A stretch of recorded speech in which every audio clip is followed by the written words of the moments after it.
Depuis quelques années, la France de Macron s'illustre par l'ajout de l'adjectif souverain à de nombreux intitulés ministériels. Souveraineté alimentaire, souveraineté numérique, souveraineté industrielle. Ces slogans traduisent une ambition légitime, celle d'une France maîtresse de ses choix stratégiques. Mais cette ambition se heurte à des décisions contradictoires, comme le montre l'exemple de Place, la plateforme des achats de l'État, qui centralise les appels d'offres ministériels.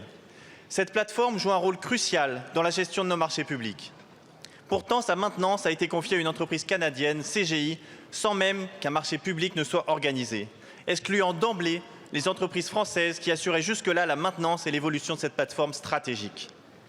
Cette situation est d'autant plus problématique que Place gère des données extrêmement sensibles.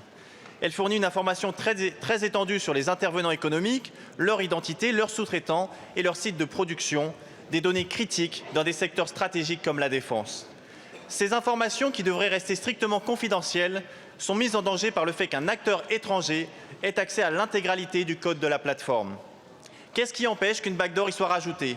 Le contenu des réponses aux appels d'offres pourrait être récupéré, compromettant ainsi des secrets industriels et stratégiques de premier ordre.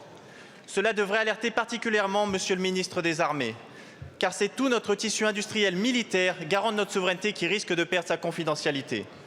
Dans un contexte où la DGSI a récemment alerté sur les campagnes d'exfiltration de données stratégiques orchestrées par des cabinets internationaux, peut-on vraiment prendre un tel risque pour des secteurs aussi stratégiques?